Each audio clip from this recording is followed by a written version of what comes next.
Club বিশ্বকাপের ফাইনালে ওঠার লড়াই আজ। প্রথম ম্যাচে ফ্লুমিনেন্সের বিপক্ষে লড়বে চেলসি। শিরোপা জেতার লক্ষ্যে ছন্দ ধরে রাখাই মূল চ্যালেঞ্জ ইংলিশ জায়ান্টদের। আর চমক অব্যাহত রেখে চূড়ান্ত লক্ষ্যে পৌঁছানোর পরিকল্পনা নিয়ে মাঠে নামছে ব্রাজিলিয়ান ক্লাব ফ্লুমিনেন্স। ম্যাচ শুরু বাংলাদেশ সময় রাত 1টায়। আকাশুজ্জামানের রিপোর্ট। ইংলিশ লিগে মৌসুমটা ভালো কাটেনি চেলসির। জিতেছিল মাত্র একটি শিরোপা, তবে বিশ্বমঞ্চে এসে নিজেদের উজাড় করে দিয়েছে চেলসির ফুটবলাররা। দুর্দান্ত নৈপুণ্য দেখিয়ে পৌঁছে গেছে শেষ চারে। এবার বিশ্বকাপে শিরোপা জেতার পরিকল্পনা শুরু করে দিয়েছে ইংলিশ ক্লাবটি। তাদের প্রতিপক্ষ ব্রাজিলিয়ান আন্ডারডগ ফ্লুমিনেন্স।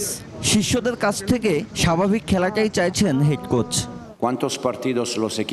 এই মুহূর্তে তাদের যে ধরনের শক্তি বা উদ্দীপনা রয়েছে তা অন্য অনেক দলের তুলনায় অনেক বেশি। সুতরাং আমার জন্য বিষয়টি হলো টিমের মান এবং শক্তি।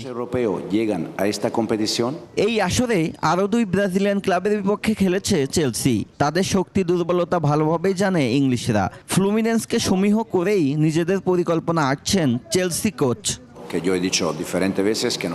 এই পর্যায়ে যে দলগুলো এসেছে তাদের মধ্যে কিছু বিশেষ গুণ আছে, তাই আমাদের সবাইকে সর্বোচ্চটা দিতে হবে জেতার জন্য এবং ফাইনালে পৌঁছানোর জন্য। এদিকে একের পর এক চমক দেখিয়ে সেমিফাইনালে এসেছে ফ্লুমিনেন্স। ফাইনালে যাওয়ার মঞ্চে প্রতিপক্ষ চেলসি। তাদের শক্তি সম্পর্কে সবই জানা ফ্লুমিনেন্স কোচের, তবে লড়াই করার জন্য প্রস্তুত তার দলও। আপনি নিশ্চিত থাকতে পারেন এটা একটি হাড্ডাহাড্ডি লড়াই হবে, অন্তত আমার মতে, যেখানে সুযোগ খুব কম থাকবে। আর যে দল তার সুযোগগুলো কাজে লাগাতে পারবে তারাই নিঃসন্দেহে বিজয়ী হবে।